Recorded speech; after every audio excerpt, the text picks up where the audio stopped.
तो यार class 9th वालों बच्चों, तुम लोग के लिए एक बहुत बड़ी खुशखबरी कह सकते हो या बहुत बड़ा दुखद घटना कह सकते हो कि जैसा कि सीबीएसई ने इस साल जो चीजें चेंज करी हैं तुम्हारे पास, सीबीएसई ने कुछ रिफॉर्म्स लाए हैं, कुछ सिलेबस में चेंज किया है, उसमें सबसे बड़ा और सबसे ज्यादा कंफ्यूजिंग अपडेट ये है कि भैया एडवांस साइंस। अब मैं बताता हूँ, देखो पहले क्या होता था, सिर्फ बेसिक्स में मैथ्स में आपके दो चीजों के ऑप्शन रहते थे कि या तो आप बेसिक ले लो तो एडवांस ले लो। अगर बेसिक वाले बच्चे हैं तो 10th में वो बेसिक का एग्जाम देंगे और 11th में मैथ्स नहीं ले पाएंगे। लेकिन अब सीबीएसई ने उसमें पूरा हटा दिया है, सारे बच्चों को जो 9th और 10th में पढ़ रहे हैं उनको मैथ्स और साइंस दोनों ही स्टैंडर्ड लेवल पर पढ़नी पड़ेगी। वो तुम्हारे लिए कंपलसरी है, उसी का तुम बोर्ड एग्जाम फाइनल एग्जाम देने वाले हो। प्लस जो बच्चे अपने कॉन्फिडेंस को थोड़ा बूस्ट करना चाहते हैं, चीजों को कुछ क्लियर करना चाहते हैं, थोड़े एडवांस टॉपिक्स पढ़ना चाहते हैं, तो उन लोगों के लिए सीबीएसई ने कॉम्प्लीमेंट्री सब्जेक्ट बनाया है एडवांस मैथ्स और एडवांस साइंस। ठीक है, तो ये एक तरीके से आपके लिए कॉम्प्लीमेंट्री है। और जो भी बच्चे 11th 12th में जाकर अपनी जेई और नीट या अलग कॉम्पिटिटिव एग्जाम्स की तैयारी करना चाहते हैं, तो एक तरीके से अब आपके लिए एक खुशखबरी ये है कि आप सीबीएसई के सिलेबस पढ़ करके एटलीस्ट जब 11th में जाओगे, जेई और नीट की तैयारी करोगे,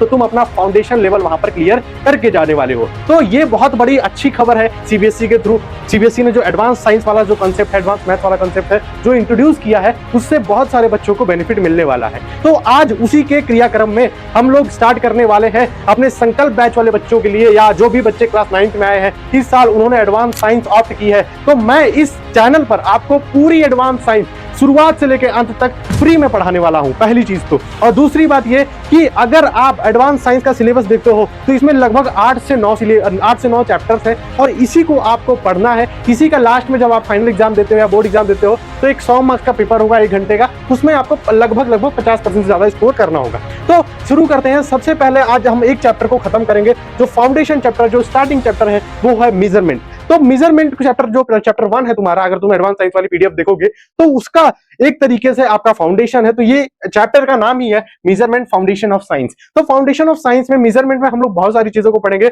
और इस पूरे टॉपिक को एक ही वीडियो के अंदर खत्म कर देंगे। ठीक है, पहली चीज कि मेजरमेंट की जरूरत हमको पड़ी क्या, या एक्चुअली मेजरमेंट होता क्या है। देखो, कोई भी फिजिकल क्वांटिटी या कोई भी फिजिकल लॉ को अगर आप डिफाइन करते हो तो उसको एक्सप्रेस करने के लिए, मान लो आप फोर्स को एक्सप्रेस कर रहे हो या मान लो आप डिस्टेंस को एक्सप्रेस कर रहे हो, तो उसको एक्सप्रेस करने के लिए आपको मेजरमेंट की जरूरत पड़ेगी, उसको नापने की जरूरत पड़ेगी। तो यहां पर आपको फिजिकल लॉ को अगर डिफाइन करना है तो कहीं ना कहीं आपको मेजरमेंट की जरूरत पड़ रही है। यही चीज यहां पर लिख रखी है। मैं एग्जैक्ट पीडीएफ के वर्ड्स आपके लिए लेकर आया हूं, जिससे कि आपको पूरी एनसीईआरटी की कवरेज, पूरी सीबीएसई की कवरेज आपको मिले। तो पहली चीज आप देखोगे तो इंट्रोडक्शन पार्ट में लिखा है कि क्या है मेजरमेंट। तो मेजरमेंट को मैंने हाईलाइट किया है, measurement is the process of comparing an unknown quantity with known standard quantity of same coin. अब भैया आपने ये सारी चीजें बोल दी, हमको कैसे समझ में आएगा। मानकर चलो फॉर एन एग्जांपल, हम वेट का एग्जांपल लेते हैं, मास का एग्जांपल लेते हैं। ठीक है, आप मानकर चलो आप 1 किलो मास को, कुछ आपके पास कोई एक बैग है, आपका स्कूल बैग, ये वो स्कूल बैग में जो किताबें भर रखी हैं, वो आपको पता है कि भैया ये मास उठाने पर, ये बैग उठाने पर ये है 1 केजी का, 1 केजी का। अब उसी स्टैंडर्ड क्वांटिटी, जो मास क्वांटिटी, मास आपने ले रखा है, उसी को आपने दूसरे से कंपेयर करना स्टार्ट कर दिया। मान लो आपने अपने दोस्त का बैग उठाया, अपने दोस्त का बैग उठाओगे और जब उसको उठाकर पता करोगे तो आपके मुंह से ये निकलेगा कि भैया ये मेरे बैग से या तो सस्ता है, मेरे बैग से या तो हल्का है या तो उससे भारी है। आप पता करोगे, और कैसे पता किया आपने? क्योंकि आपको अपने बैग का वेट पता था, आपको पहले से अपने बैग का वेट पता था। मानकर चलो आपके पास एक लकड़ी है, आपने एक लकड़ी लिया जो कि 1 मीटर की है। अब इस लकड़ी से आपने दीवार को नापने, आपको दिख रहा है कि वो लकड़ी दीवार से छोटी है, मतलब वो दीवार उस लकड़ी से बड़ी है, तो आप कह सकते हो कि इस दीवार लकड़ी से बड़ी है। तो आपको जो क्वांटिटी पता थी वो थी लकड़ी, लेकिन उसके कंपेयर करके आपने उस दीवार की मेजरमेंट कर दी। तो यहीं पर ये चीज लिख रखी है कि measurement is a process of comparing of an unknown quantity. एक अननोन क्वांटिटी क्या थी? आपके दोस्त का बैग, यहां पर दीवार, लेकिन जो अननोन क्वांटिटी थी उसके साथ आपने कंपेयर किया non standard quantity. Non standard quantity कौन सी? आपने एक स्टैंडर्ड बना लिया कि भैया मैं अपने दोस्त का बैग है, अपने बैग से कंपेयर करूंगा। ठीक है, मैं दीवार की जो लंबाई है वो उस लकड़ी से कंपेयर करूंगा। तो जो चीज आपकी नोन है उससे जब आप अननोन स्टैंडर्ड क्वांटिटी को आप कंपेयर करते हो, वही सिंपली आपका मेजरमेंट कहलाता है। आई थिंक तुमको मेजरमेंट वाली बात समझ में आ गई होगी। ठीक है, वही तुम्हारे पास ये एग्जांपल दे रखा है। अब मेजरमेंट में मैंने बोला कुछ स्टैंडर्ड क्वांटिटीज पहले से होती हैं, जैसे कि आप अपनी टेलर के पास जाते हो तो टेलर क्या करता है? टेलर लंबाई, जो कपड़े की लंबाई है वो मीटर्स में नापता है, आपने देखा है। ठीक है, डॉक्टर जो है वो आपका जो बॉडी टेम्परेचर है वो सेल्सियस में नापता है, आपने देखा है। तो आपको पता है, डॉक्टर को पहले से पता है कि 1 डिग्री सेल्सियस में क्या कैसे हो सकता है, फिर आपकी बॉडी के टेम्परेचर को वो कंपेयर करता है। तो डॉक्टर को पहले से पता है कि सेल्सियस होता क्या है, तो पहले से एक स्टैंडर्ड क्वांटिटी उसकी नोन है। आपका जो बॉडी टेम्परेचर है वो उसके लिए एक अननोन क्वांटिटी है, उसको कंपेयर करने के लिए वो अपने जो नॉन स्टैंडर्ड क्वांटिटी है उससे कंपेयर करेगा। आई थिंक तुमको ये बात समझ में आ गई। शॉपकीपर के पास जाओगे तो शॉपकीपर मेजर राइस इन किलोग्राम्स, तो आपको पता है कि शॉपकीपर को पता है कि 1 किलोग्राम में कितना राइस आता है, लेकिन उसको इतना नहीं पता है कि आपने जो राइस लेना है वो कितना लेना है, इसलिए वो 1 किलोग्राम जो कि स्टैंडर्ड क्वांटिटी, जो कि नॉन क्वांटिटी है, उससे आपके राइस को कंपेयर करने वाला है। आई थिंक तुमको मेजरमेंट वाला बात समझ में आ गया होगा। अगर मेजरमेंट वाला बात समझ में आ गया होता, हमने एक एग्जांपल लिया है। एग्जांपल हमने क्या लिया है, जब आप अपनी पीडीएफ देखोगे तो उसमें ये चीज दे रखी है। आपको क्या करना है, सिंपली आपको तीन स्टिक्स लेनी है, तीन स्टिक्स लेनी, मतलब 3 डंडे लेने हैं, और तीनों की जो लंबाई है वो अलग अलग रखनी है। तीनों की लंबाई अलग अलग रखनी है। कैसे रखनी है, एक सबसे छोटा रखना है, एक उसके थोड़ा सा बड़ा रखना है, और एक सबसे बड़ा रखना है। फिर आपने क्या करना है, आपको लेंथ ऑफ वॉल, अपने दीवार की लेंथ को नापना है, उस स्टिक से नापना है। तो आप देखोगे स्टिक वन क्योंकि छोटी है तो हो सकता है आपको 5 स्टिक्स की जरूरत पड़ जाए पूरी लंबाई नापने के लिए, ठीक है। दूसरी स्टिक्स में थोड़ी सी बड़ी है तो हो सकता है आपको यहां पर 3 ही स्टिक्स की जरूरत पड़े, क्योंकि ये इससे बड़ी है। और जब बड़ी वाली स्टिक से आप दीवार को नापोगे तो हो सकता है 2 ही स्टिक्स में आपका दीवार नप जाए, हो जाए, ठीक है। दूसरा example, breadth of wall. Breadth of wall मतलब वॉल की जो चौड़ाई है, वॉल की चौड़ाई भी बहुत चौड़ी वॉल है, मान लो बहुत चौड़ी वॉल है, ठीक है। स्टिक 1 से नापते हो तो आप छोटी स्टिक है, हो सकता है 3 ही स्टिक बराबर हो आपकी चौड़ाई, ठीक है। जब आप स्टिक 2 से नापते हो तो हो सकता है ये एक ही स्टिक से आपका पूरा चौड़ाई नाप दी जाए, और तीसरी स्टिक से नापते हो तो हो सकता है आधी ही स्टिक से, आधी लंबाई से आपका जो ये है चौड़ाई है दीवार की, वो नाप ली जाए, ठीक है। फिर तीसरा एरिया ऑफ फ्लोर की बात करते हैं, नीचे वाले एरिया की बात करते हैं। नीचे वाले एरिया में फिर आप नापने गए, स्टिक से हो सकता है, जो छोटी वाली स्टिक्स है, हो सकता है आपको 10 स्टिक लग जाए पूरे एरिया को नापने के लिए, हो सकता है पूरी स्टिक से आपको 10 स्टिक लग जाए पूरे एरिया को नापने के लिए। फिर बीच वाली स्टिक से तो हो सकता है आपको 7 स्टिक से ही नाप लो, ठीक है। और बड़ी वाली स्टिक से हो सकता है आप 5 स्टिक्स के अंदर ही निपटा दो। मेरा कहने का मतलब ये है, क्या आपको एक रिलेशन ये समझ में आ रहा है कि भैया आपने जो स्टैंडर्ड क्वांटिटी यहां ले रखी थी, स्टैंडर्ड क्वांटिटी कौन सी ले रखी थी, मैंने स्टैंडर्ड क्वांटिटी यहां स्टिक्स ले रखी थी। आपकी स्टिक्स की लंबाई पे आपके जो यूनिट्स हैं, जो आपके यूनिट्स की लंबाई पर आपकी जो न्यूमेरिकल क्वांटिटी है डिपेंड कर रहे हैं। कैसे डिपेंड कर रहे हैं, इनवर्सली डिपेंड कर रहे हैं भैया, इनवर्सली डिपेंड कर रहे हैं। मैं फिर कह रहा हूं कि जो आपकी न्यूमेरिकल क्वांटिटी है, ये न्यूमेरिकल क्वांटिटी, या न्यूमेरिकल क्वांटिटी बोले तो 5 स्टिक ले रहे हो, 6 स्टिक ले रहे हो, 7 स्टिक ले रहे हो, 10 स्टिक ले रहे हो, 5 स्टिक ले रहे हो, तो ये एक तरीके से न्यूमेरिकल क्वांटिटी है। क्या ये न्यूमेरिकल क्वांटिटी इनवर्सली आपके रिलेट कर रहा है किससे, भैया उससे, आपकी स्टैंडर्ड क्वांटिटी से।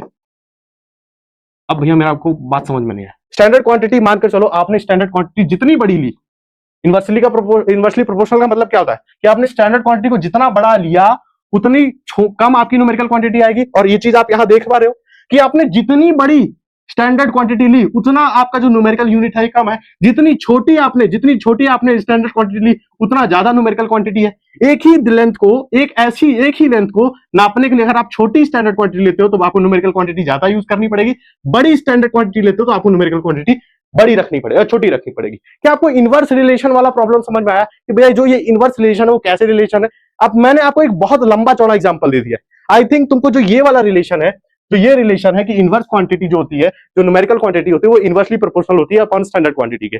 तो क्या ये चीज समझ में आई तुमको? आई थिंक तुमको ये वाली बात अगर समझ में आ गई होगी तो सिंपली हम ये कह सकते हैं, मानकर चलो उससे पहले भी हम ये कहते हैं कि कोई फिजिकल क्वांटिटी हमारे पास है। भैया फिजिकल क्वांटिटी क्या होता है? फिजिकल क्वांटिटी, जो बच्चे मोशन पढ़ रखे हैं उनको मैंने बताया है कि फिजिकल क्वांटिटी सिंपली वो होता है कि एक ऐसी क्वांटिटी जिससे आप डिफाइन कर सकते हो फिजिक्स के लॉज को या फिजिकल लॉ को। फिजिकल लॉ बोले तो फिजिकल लॉ जैसे कि मानकर चलो डिस्टेंस, या फिजिकल लॉ की बात करें तो मान लो फोर्स है। अब आपने क्लास 8 में पढ़ा था force is equal to mass into acceleration होता है। तो क्या मास और एक्सीलरेशन की जरूरत पड़ रही है इस फिजिकल क्वांटिटी को डिफाइन करने के लिए? क्या मास और एक्सीलरेशन की जरूरत पड़ रही है इस फोर्स को डिफाइन करने के लिए? तो क्या आप कह सकते हो मास और एक्सीलरेशन एक तरीके फिजिकल क्वांटिटी है? मैं कहूंगा हाँ, ठीक है। तो फिजिकल क्वांटिटी को आपने जब से मान लो डिस्टेंस है, स्पीड लिखा, speed is equal to distance upon time होता है। तो क्या ये स्पीड तुम्हारी एक फिजिकल लॉ है? ये तो पता है हमको कि ये एक फिजिकल लॉ है। इसको डिफाइन करने के लिए आपको डिस्टेंस और टाइम की जरूरत पड़ गई, तो क्या कहोगे कि ये फिजिकल क्वांटिटी है? मैं कहूंगा हाँ, ये एक फिजिकल क्वांटिटी है। तो फिजिकल क्वांटिटी की जरूरत पड़ती है आपके फिजिकल लॉ को डिफाइन करने के लिए। अब मानकर चलो कोई एक फिजिकल क्वांटिटी है, मान लो डिस्टेंस फिजिकल क्वांटिटी कैसे लिखते हो? 3 मीटर्स लिखते हो। तो क्या तुमको यह बात समझ में आ रही है कि किसी एक फिजिकल क्वांटिटी क्यू को लिखने के लिए तुमको एक न्यूमेरिकल की जरूरत पड़ेगी और उसकी एक यूनिट की जरूरत पड़ेगी। और यूनिट क्या होता है? यूनिट होता है एक स्टैंडर्ड क्वांटिटी जिससे आप मेजर करते हो, जिससे आप कंपेयर करते हो। क्या आई थिंक तुमको ये वाली बात समझ में आ गई? Q is equal to N U, ये वाला बात समझ में आया। मानकर चलो यहां पर मैं दूसरे वाले फिजिकल क्वांटिटी की बात कर रहा हूं, टाइम की। टाइम एक फिजिकल क्वांटिटी है भैया। टाइम कैसे लिखते हो? टाइम लिखते हो मान लो 5 सेकंड, ऐसे लिखोगे, या 5 मिनट लिखोगे, ऐसे लिखोगे, क्या 5 घंटा लिखोगे, ऐसे लिखोगे। टाइम को सिर्फ 5 तो नहीं लिख सकते हो, सिर्फ 5 लिखोगे तो क्या मतलब है? क्या लोग कंफ्यूज नहीं होंगे? टाइम इज इक्वल टू 5, 5 क्या? Second, minute, hour, day, month, क्या है? नहीं पता है ना, तो आपको यूनिट की जरूरत पड़ेगी। तो अगर कोई एक फिजिकल क्वांटिटी है, उस फिजिकल क्वांटिटी को डिफाइन करने के लिए क्या आपको एक न्यूमेरिकल क्वांटिटी की जरूरत पड़ी जो कि 5 है, उसके साथ साथ आपको यूनिट की जरूरत पड़ेगी। तो I think Q is equal to N U वाला जो यूनिट है वो आपको समझ में आ गया होगा। तो वही कहने का मतलब ये है कि कोई भी फिजिकल क्वांटिटी है उसको लिखने के लिए आपको, कोई भी फिजिकल क्वांटिटी है उसको लिखने के लिए Q is equal to N U वाला जो फॉर्मूला है वो आपको लगता ही लगता है, अगर क्वांटिटी आपकी फिजिकल है। ठीक है, फिर हम कहते हैं क्या, फिर हम क्या कहते हैं कि भैया जो आपकी जो स्टैंडर्ड क्वांटिटी है, स्टैंडर्ड क्वांटिटी है उससे इनवर्सली प्रोपोर्शनल है क्या? आपकी न्यूमेरिकल क्वांटिटी। ये भी आपने अभी प्रूफ किया मेरे सामने, आपने अभी ये भी प्रूफ किया। तो क्या मैं ये कह सकता हूं, जब मैं इसको इधर लेकर आऊंगा, स्टैंडर्ड क्वांटिटी को न्यूमेरिकल क्वांटिटी पर लेकर आऊंगा, तो क्या मैं कह सकता हूं कि जो न्यूमेरिकल क्वांटिटी n लिखता हूं, स्टैंडर्ड क्वांटिटी को u लिखता हूं, यूनिट लिखता हूं, ये क्या, अगर मैं साइन ऑफ प्रोपोर्शनैलिटी हटाऊंगा, जैसे ही मैं साइन ऑफ प्रोपोर्शनैलिटी हटाऊंगा, तो क्या ये दोनों चीजें कांस्टेंट हो जाएंगी?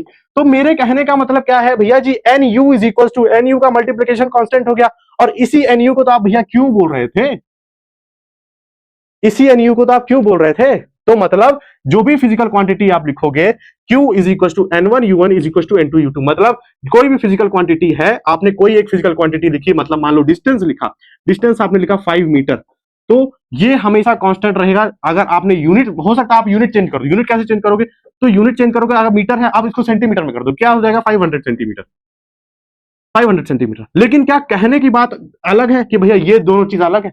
कहोगे नहीं, आपने न्यूमेरिकल क्वांटिटी को चेंज कर दिया, आपने फिजिकल सॉरी यूनिट को चेंज कर दिया, लेकिन जो फिजिकल क्वांटिटी थी वो थी सेम ही, फिजिकल क्वांटिटी सेम ही थी। यही मतलब है कि भले ही आप n चेंज कर दो, भले आप u चेंज कर दो, लेकिन जो क्वांटिटी आप डिफाइन कर रहे हो वो हमेशा कांस्टेंट रहने वाली है। देख लो एग्जांपल कि भैया भले ही आप न्यूमेरिकल क्वांटिटी यहाँ 5, यहाँ आपने 500 कर दी, यहाँ मीटर था लेकिन आपने सेंटीमीटर कर दिया, तो भले ही आप n चेंज कर दो, u चेंज कर दो, लेकिन क्वांटिटी तो सेम ही रहेगी, डिस्टेंस तो वही है, 5 ही मीटर है, 500 सेंटीमीटर बोलो या 5 मीटर बोलो। आई थिंक तुमको ये वाली बात समझ में आ गई होगी।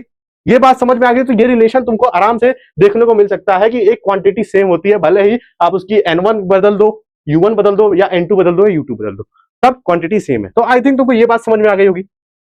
अगर ये बात समझ में आ गई है तो क्या तुम ये कर सकते हो, अगर मैं सिर्फ यही वाला रिलेशन उठाता हूं, तो मैं यहां से सिर्फ n2 को इधर रखता हूं, u2 को इसके नीचे ले आता हूं, तो क्या n2 is equal to n1 u1 upon u2 होगा? ये बहुत इंपॉर्टेंट चीज है, इससे आपके क्वेश्चंस बनेंगे और बच्चों को कंफ्यूज करेंगे। ये बहुत इंपॉर्टेंट क्वेश्चन है। इंपॉर्टेंट क्या है, कुछ अलग नहीं है, बस सिंपली इधर से उधर करना है। तो रटने का नाम छोड़ करके तुम सिर्फ ये कर दोगे कि तुमको सिर्फ ये क्वांटिटी पता है, ये चीज पता है कि n1 u1 is equal to n2 u2 होता है और एक ही फिजिकल क्वांटिटी होती है, तब आप सारे क्वेश्चन कर लोगे। क्वेश्चन मैं लेकर आया हूं, बताऊंगा कैसे करना है। ठीक है, अब हम बात करते हैं कि ठीक है भैया आपने इतना सब कुछ बता दिया, लेकिन क्या पहले से जो नापी जाती थी चीजें, जो मेजरमेंट की जाती थी, उनकी यूनिट्स होती थी? मैं कहूंगा हाँ होती थी, लेकिन कैसे होती थी? अलग अलग जगह पर अलग अलग तरीके से नापा जाता था। ठीक है, अलग अलग जगह पर अलग अलग तरीके से नापा जाता है। और आज भी अगर आप देखोगे तो कहीं कहीं जो आप डजन की बात करते हो, मतलब जो आप बनानास लेते हो, वो कहीं कहीं डजन में मिलता है, कहीं कहीं केजीज में मिलता है। ठीक है, कहीं कहीं दर्जन में मिलता है, कहीं कहीं किलोग्राम में मिलता है। तो आज भी कहीं ना कहीं आपका जो वो ज्योग्राफिकल, एक तरीके से ज्योग्राफिकल जो कनेक्ट है, वो जो ज्योग्राफिकल इफेक्टर है वो इफेक्ट करता है। पहले क्या था, जो चीजें आपके मतलब लोग जो थे वो इतना कनेक्टेड नहीं थे, सोशल मीडिया के थ्रू इतना कनेक्टेड नहीं थे, इतनी स्टैंडर्डाइज्ड चीजें नहीं थी, तो जगह जगह पर जो लोगों को क्योंकि रोजमर्रा की चीजें नापने की जरूरत पड़ती थी, तो उन्होंने अपने हिसाब से कुछ यूनिट्स को डेवलप किया था। उसी यूनिट्स को हम पढ़ते थे पुराने साल में, पुराने टाइम पे हम सबसे पहले सीजीएस सिस्टम का यूज करते थे। सीजीएस सिस्टम में क्या होता था, सीजीएस सिस्टम में जो आपकी लेंथ है वो सेंटीमीटर में नापी जाती थी, जो मास है वो आपका ग्राम में नापा जाता था, और जो टाइम है वो आपका सेकंड्स में नापा जाता था। इसी को हम सिंपली सीजीएस सिस्टम बोलते थे। ठीक है, तो ये सीजीएस सिस्टम आज भी कहीं कहीं यूज होता है। कहां कहां यूज होता है भैया? लेबोरेटरीज में आपको यूज होता है। आपके जो लैब्स होते हैं, आपके जो पैथोलॉजी लैब्स होते हैं, आपके जो साइंटिफिक लैब्स होते हैं, उनमें आज भी सीजीएस सिस्टम का यूज किया जाता है। ठीक है, आई थिंक तुमको ये वाली बात समझ में आ गई। ठीक है, सीजीएस सिस्टम के बाद दूसरा सिस्टम जो है वो है एफपीएस सिस्टम। एफपीएस सिस्टम क्या था? ये भी कहीं यूज होता था, ये भी कहीं यूज होता था, ये भी कहीं यूज होता था। कहां यूज होता था बताऊंगा, यूनाइटेड स्टेट्स में यूज होता था। ये जो होता था यूनाइटेड स्टेट में यूज होता था। इसमें क्या था कि जो लेंथ है वो आप फीट में नापोगे, मतलब फुट में नापोगे, और जो मास है वो पाउंड्स में नापोगे, पाउंड्स को आप एलबी लिखते हो, ठीक है, और टाइम को आप सेकेंड्स में नापोगे, ठीक है। तो बेसिकली ये जो सिस्टम था ये यूनाइटेड स्टेट्स में यूज किया जाता था, अभी भी यूज होता है कहीं कहीं यूनाइटेड स्टेट्स में, लेकिन उसमें क्या था कि लेंथ आपका फुट में नापा जाता था, मास आपका पाउंड्स में और टाइम आपका सेकंड्स में नापा जाता था, ठीक है। फिर तीसरा सिस्टम जो आया वो आया है एमकेएस सिस्टम। एमकेएस सिस्टम क्या होता था कि जो लेंथ है वो आपका मीटर में नापा जाता था, मास जो है वो आपका केजी में नापा जाता था और टाइम जो है वो आपका सेकंड में नापा जाता था। लेटर ऑन लेटर यही एमकेएस यूनिट एक एसआई यूनिट बना। क्यों एसआई यूनिट बना? एसआई का फॉर्मूला समझ लो, एसआई का मतलब समझ लो। एसआई मतलब होता है इंटरनेशनल सिस्टम ऑफ यूनिट्स, ठीक है, इंटरनेशनल सिस्टम ऑफ यूनिट्स। इसको ग्रीक में लिखा जाता था इंटरनेशनल डी यूनाइट्स, इंटरनेशनल सिस्टम, सिस्टमी इंटरनेशनल डी यूनाइट्स, ये मतलब ग्रीक फॉर्मूला था, ग्रीक वर्ड था, बट उसका मतलब ये क्या था कि इंटरनेशनल सिस्टम बना। इंटरनेशनल सिस्टम बना क्यों बना? क्योंकि भैया आपको वर्ल्ड वाइड चीजों को अगर यूज करना, मान लो आपका कुछ खाना है या आपका कोई सामान है जो कि इंडिया से एक्सपोर्ट होकर के ग्रीक में गया या ग्रीस में गया, जर्मनी में गया, तो वहां पर आपका मान लो एफपीएस सिस्टम यूज होता है और इंडिया में आप एमकेएस सिस्टम यूज करते हो। तो अगर आपको यहां पर चीजों को स्टैंडर्डाइज करना नहीं आया, आपको चीजों को स्टैंडर्डाइज करना नहीं आया, तो कहीं ना कहीं आपको प्रॉब्लम हो जाएगी सामान को नापने में, पैसे को लेने में, कितना टाइम लगा उसके हिसाब से आपने पैसे कट करने हैं या पैसे बढ़ाने हैं पेनल्टी में। तो जहां पर ये जब आपको ये डिफिकल्टी फेस होने लगी, लोगों को जब ये डिफिकल्टी फेस होने लगी, तो उन्हें एक जरूरत पड़ी कि भैया एक ऐसा सिस्टम लेकर आओ जो कि कॉमनली सब लोग एक्सेप्ट कर सके।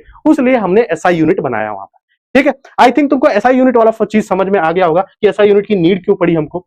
तो एसआई यूनिट की नीड किस लिए पड़ी? पहली चीज कि प्रॉब्लम्स जो थी, जो कॉमन सिस्टम के साथ जो प्रॉब्लम्स थी उसको दूर करने के लिए, जैसे कंफ्यूजन होता था इंटरनेशनल ट्रेड में, जैसे मैंने बताया ना एक्सपोर्ट और इंपोर्ट में, इंटरनेशनल जो ट्रेड होता था उसमें एक बहुत बड़ा कंफ्यूजन निकल कर आता था कि यार तुम तो किलोग्राम में नाप कर आए हो, मैं पाउंड्स में नाप रहा हूं, तो बताओ मुझे 1 किलोग्राम में कितना पाउंड्स होता। हालांकि बाद में जब वो कन्वर्जन स्टार्ट हो गया तो हमने ये देख लिया कि भैया अगर आप किलोग्राम में नाप रहे हो तो हम भी आपसे जो सामान एक्सेप्ट करेंगे वो किलोग्राम में ही करेंगे, ठीक है। तो पहली चीज तो आपको जो कंफ्यूजन था वो दूर किया एसआई यूनिट ने। दूसरा, एरर्स इन साइंटिफिक कैलकुलेशन। क्या होता था ना कि पहले के जमाने में एक डजन, जैसे कि आपको पता है कि जो एक डजन होता है वो उसमें 12 क्वांटिटीज होती है, ये तो आपको पता है, बट कहीं कहीं होता था कि एक डजन में 10 क्वांटिटीज यूज होती। तो आप अपने घर से एक दर्जन केला लेकर निकले हो, एक डजन केला लेकर निकले हो, ठीक है, और आप अपने घर से अपने दोस्त के यहां, वो बोलेगा कि भैया तुम तो दो ज्यादा ले आए, तुम तो दो ज्यादा ले आए, एक दर्जन का ही पैसा दूंगा मैं तुमको, मतलब 10 के ही पैसे दूंगा मैं, 2 के पैसे नहीं दूंगा, ठीक है। तो एक तरीके से साइंटिफिक कैलकुलेशन और बड़ी बड़ी कैलकुलेशन, तो बहुत छोटी कैलकुलेशन है, साइंटिफिक कैलकुलेशंस में जो होती थी बहुत सारी जो स्टैंडर्ड क्वांटिटीज होती है उनकी वैल्यूज को निकालने के लिए एक बहुत बड़ा एरर आता था जब आप 2-3 सिस्टम में यूज करते थे। इसलिए उसको कम करने के लिए आप सिंपली एसआई में ले आओ कि भैया किलोग्राम हटाओ, ये हटाओ, दर्जन हटाओ और ये सब हटाओ, तुम सिर्फ किलोग्राम में नापो ना भाई। तो उससे क्या हुआ, जो साइंटिफिक कैलकुलेशन है उसमें एरर्स कम हुआ। तीसरा की difficulty in sharing scientific data. Scientific data को शेयर करने के लिए, जैसे जो न्यूक्लियर मेनली जो आपके न्यूक्लियर लैब्स होती थी उसमें जो यूरेनियम का टेस्ट होता था, ठीक है, तो उसमें आपका जो यूरेनियम का मास होता है वो बहुत ही एक्यूरेट होना चाहिए। अगर आप किसी और को प्रोवाइड कर रहे हो तो आपको वो चीज एकदम अच्छे से प्रोवाइड करनी पड़ेगी। आप हल्का सा भी आपने मास का डिफरेंस किया तो कहीं ना कहीं एक बहुत बड़ी रिएक्शन हो सकती है और उससे बहुत बड़ा डिस्ट्रक्शन कॉज होने को दिख सकता है। तो इस चीज के लिए हमको एसआई यूनिट की जरूरत पड़ी कि भैया अगर वो दूर बैठा हुआ साइंटिस्ट है तो उसको भी मैं बता दूं कि जो मास नापा है वो आपने एसआई में नापा है, तो मैंने भी आपको जो आपका मास है यूरेनियम का वो एसआई में नापना है। तो सिंपली जो डिफिकल्टी थी कि साइंटिफिक डेटा को शेयर करने के लिए, उसको आपके एसआई यूनिट ने कम किया, ठीक है। तो आई थिंक एसआई का जो आपको यूजेस पड़ा कि एसआई का नीड क्यों पड़ा, ये तो आपको समझ में आ गया होगा, ठीक है। अब बेसिकली एसआई में जैसे आप जानते थे कि एफपीएस में जो लेंथ है वो आपका फुट में नापा जाता है और जो मास है वो आपका केजीज में, उसमें पाउंड्स में नापा जाता है। तो एसआई यूनिट में आपकी 7 बेस क्वांटिटीज बनी है, 7 बेस क्वांटिटीज कौन कौन सी? कि जो आपका लेंथ है उसको आप मीटर में नापोगे, उसका एसआई यूनिट मीटर है, ठीक है। मास है, मास का एसआई यूनिट किलोग्राम है, आप मास को हमेशा किलोग्राम में नापोगे एसआई यूनिट में। टाइम आपका ऐसा यूनिट है उसका सेकंड, टाइम आप हमेशा सेकंड में नापोगे। टेम्परेचर आप हमेशा केल्विन में नापोगे, डिग्री सेल्सियस में नहीं नापोगे। जो टेम्परेचर का ऐसा यूनिट है वो हमेशा केल्विन है, ठीक है। इलेक्ट्रिक करंट हमेशा आप ऐसा यूनिट जो है इलेक्ट्रिक करंट को आप एम्पियर में नापोगे, ठीक है। ल्यूमिनस इंटेंसिटी क्या होता है भैया? ल्यूमिनस इंटेंसिटी होता है बेटा कि जैसे मान लो आपके पास कोई बल्ब जल रही है तो वो बल्ब की जो चमक होती है उसी को हम बोलते हैं ल्यूमिनस इंटेंसिटी। उसको नापने का तरीका आप अपनी हायर क्लासेस में पढ़ोगे, ठीक है। बस ये समझ जाओ कि जो चमक होती है उसकी एसआई यूनिट क्या होती है, कैंडेला उसकी एसआई यूनिट होती है, सीडी से रिप्रेजेंट करते हैं। ठीक है, बस इतना याद कर लो कि 7 बेसिक क्वांटिटीज होती हैं, जिसमें एक आपका ल्यूमिनस इंटेंसिटी भी रहता है। चौथा लास्ट जो 7वां पॉइंट है, अमाउंट ऑफ सब्सटेंस, कि सब्सटेंस का अगर आपको अमाउंट जानना है, छोटे वाले सब्सटेंस जो माइक्रो सब्सटेंसेस है उनके अमाउंट जानने हैं, तो आप उसको आप मोल में नापोगे। ठीक है, मोल में नापने वाले हो। आई थिंक तुमको ये वाली बात समझ में आ गई होगी। एसआई की 7 बेस यूनिट्स होते हैं, length, mass, time, temperature, electric current, luminous intensity और अमाउंट ऑफ सब्सटेंस। तो ये अगर तुमको समझ में आ गया हो तो हम थोड़ा सा कन्वर्जन की बात कर लेते हैं। अब एसआई यूनिट का एडवांटेज आपसे पूछ सकता है कि भैया एडवांटेज बता दो एसआई यूनिट का, तो मैंने बताया ना क्यों जरूरत पड़ती है। पहली चीज कि इंटरनेशनली एक्सेप्टेड होता है, सबसे एक्सेप्ट किया जा सकता है, तो आपके लिए इजी पड़ता है, easy to use and understand, easy to use, सब जानते हैं कि एसआई यूनिट क्या होता है। जब इंटरनेशनली एक्सेप्टेड हो मतलब सब जान रहे हैं एसआई यूनिट, तो आपके लिए बहुत इजी हो जाता है अंडरस्टैंड करना, आपको यूज करना। तो तीसरा पॉइंट है कि based on decimal system, decimal system पर ही बेस्ड है। डेसिमल सिस्टम बोले तो कि सिंपल कैलकुलेशन, जो सिंपल कैलकुलेशन आप 0 से लेकर 9 वाले नंबर्स लेते हो, वो एक तरीके से आपका जो डेसिमल सिस्टम है, तो वो आपके उस पे एसआई यूनिट्स बेस्ड है। ऐसा नहीं है कि आपको 0 पॉइंट समथिंग लाइक दैट और आपको कुछ होल नंबर्स, नेचुरल नंबर्स, इन सब का यूज करना पड़ेगा अलग अलग यूनिट्स के लिए। नहीं, 0 से 9 वाला जो डेसिमल सिस्टम है उसी में आपका ये बेस्ड है, आपको वहीं से कन्वर्ट करना पड़ेगा। एग्जाम्पल के लिए जैसे speed of vehicles, speed of vehicles को हमेशा मीटर पर सेकंड या किलोमीटर पर आवर में नापा जाता है। ठीक है, मेडिसिन जो होती हैं, आपकी जो मेडिसिन होती है उसको हमेशा मिलीग्राम्स में नापा जाता है। क्यों? क्योंकि आपने केजी एक ऐसा यूनिट लिया है, तो उसको छोटा करते करते चले जाओगे, जब छोटा छोटा करते चलोगे ग्राम, ग्राम को और छोटा करोगे तो मिलीग्राम को मिल जाएगा। तो अगर आपका एक देश में जो मेडिसिन होती है वो पाउंड्स में मेजर की जाती है और आपके देश में जो मेडिसिन है वो किलोग्राम में नापी जाती, तो कहीं ना कहीं एक तरीके से एरर मिलता, कहीं ना कहीं कंफ्यूजन प्रोड्यूस होता, फिर आपको वो एक पाउंड में कितना ग्राम होता है वो कन्वर्ट करना होता और समथिंग लाइक दैट।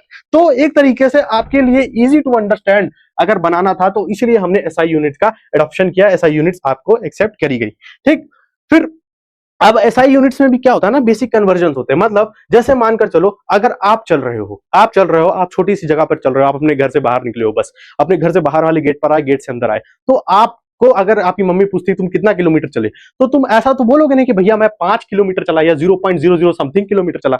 आप वहां पर करोगे क्या कि भैया मैं मीटर में चला, वहां पर सिंपली मैं मीटर की बात कर रहा हूं। तो मतलब यह है कि बड़ी एसआई यूनिट को छोटी एसआई यूनिट में कन्वर्ट करने के लिए कुछ चीजें होती हैं, कुछ कन्वर्जन होते हैं, बेसिक कन्वर्जन, जैसे कि 1 किलोमीटर में आपका 1000 मीटर्स होता है, मीटर और छोटी क्वांटिटी है, तो 1 किलोमीटर में आपका 1000 मीटर होता है, 1 मीटर में आपके 100 सेंटीमीटर होते हैं। ये आई थिंक तुमने छोटी क्लासेस में, चौथी पांचवी छोटी क्लास में पढ़ रखा है।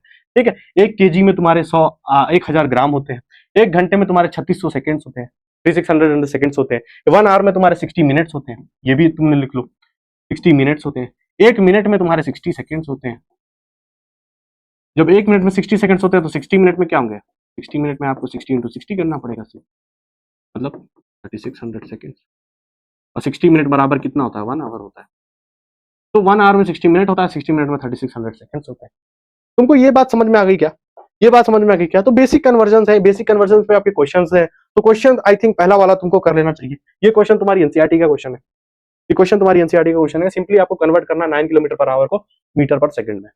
तो अगर तुम देखोगे ध्यान से, तो यहां पर जो तुम्हें यूनिट दे रखी है वो है 9 kilometre per hour. Per hour को नीचे अपन आवर में लिखते हैं। तो आप क्या देख रहे हो कि आपको किलोमीटर को आपको मीटर में चेंज करना और आवर को आपको सेकंड्स में चेंज करना। तो कुछ नहीं, 1 किलोमीटर में आपको पता है कितना मीटर होता है, 1000 मीटर होता है। तो क्या 9 को आप 1000 मीटर लिख सकते हो, 9 × 1000 मीटर। 1 आवर में कितने सेकंड्स होते हैं, 1 आवर में आपके 3600 सेकंड्स होते हैं। तो बस अब जब इसको सिंप्लीफाई करोगे तो जो आपका आंसर आएगा वो क्या आएगा, मीटर पर सेकंड में आएगा। तो जैसे ही 2 जीरो काटते हो, ये हो जाएगा 90/36। ठीक है, 3 से कैंसिल आउट करते हो तो 30 होता है, उसको कैंसिल आउट करते हो तो 112 होता है। ठीक है, इसको वापस से 3 से करते हो तो ये आ जाएगा 10 और ये हो जाएगा 6। फिर इसको 2 से करोगे तो ये आ जाएगा 3 और ये हो जाएगा 5। तो क्या आ गया, 5/3 मीटर पर सेकंड। ठीक है, थोड़ा सा और फर्दरली सिंप्लीफाई करोगे तो पॉइंट में आंसर ले आ सकते हो। मेरे कहने का मतलब ये है कि क्या 9 किलोमीटर पर आवर को तुम ऐसे कन्वर्ट करके मीटर पर सेकंड में चेंज कर सकते हो? बिल्कुल कर सकते हैं सर। क्या तुम ये चीज सेंटीमीटर पर मिनट में कर सकते हो? क्या कर सकते हो? एक क्वेश्चन और है कि 9 किलोमीटर पर आवर को चेंज करो सेंटीमीटर पर मिनट में, कर सकते हो? आप बोलोगे बहुत ईजी है भैया, कुछ नहीं करना है, कुछ भी नहीं करना है। आपको क्या दिया है, 9 kilometre per hour upon our, ये लिखा हुआ है। किलोमीटर को आपको सेंटीमीटर में चेंज करना है और आवर को आपको मिनट में चेंज करना है, कोई बात नहीं। आपको पता है कि 1 किलोमीटर में 1000 मीटर होता है, 1000 मीटर होता है, और 1 मीटर में आपके 100 सेंटीमीटर होते हैं, तो इसको 100 से और मल्टीप्लाई कर दिया। ठीक है, एक आवर में आपके 60 मिनट्स होते हैं, तो आपने ये 60 मिनट्स लिख दिया, ये सेंटीमीटर लिख दिया। ठीक है, जब इसको आप कैंसिल करने जाओगे तो ये हो जाएगा 2 और ये हो जाएगा 3, ये 2 कट जाएगा तो क्या हो जाएगा 5। ठीक है, तो कितना आया 5 या 15,000 सेंटीमीटर पर मिनट। देखा कि भैया किलोमीटर पर आवर वाली स्पीड को आपने 15,000 सेंटीमीटर पर मिनट में लिया है। तो यही है बेसिक कन्वर्जन का यूज कर करके आप बहुत सारी चीजों को कर सकते हो। तो एक क्वेश्चन और है जो आपके लिए होमवर्क में है, कन्वर्ट 1 न्यूटन इनटू सीजीएम पर स्क्वायर।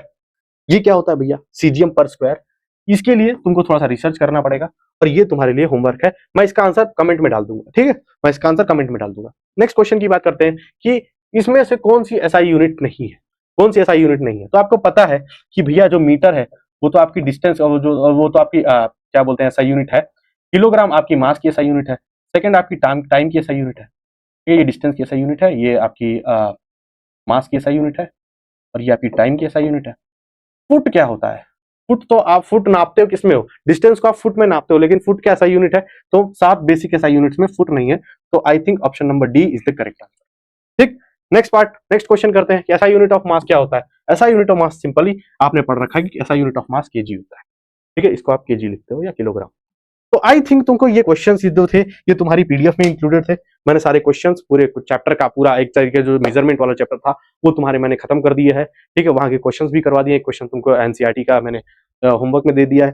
ठीक है, वो क्वेश्चन इजी है, उसको थोड़ा सा ट्राई आउट करना, ट्राई आउट कर लोगे तो उसके बाद फिर हम लोग उसका सॉल्यूशन भी जरूर डिस्कस करेंगे। एक बार कमेंट सेक्शन में जरूर बताना, मैं उसका शॉर्ट बनाकर डाल दूंगा। ठीक है, आई थिंक तुमको ये वाली बात समझ में आ गई। चैप्टर 1 हमारा निपट चुका है और भी ऐसे जो 8 चैप्टर है हमारे वो जल्दी जल्दी हम लोग करेंगे। ठीक है, और फ्री ऑफ कॉस्ट हर चीज आपको इसी चैनल पर मिलेगी। तो चैनल पर अभी तुम नए हो तो सब्सक्राइब कर लो, संकल्प बैच ज्वाइन कर लो।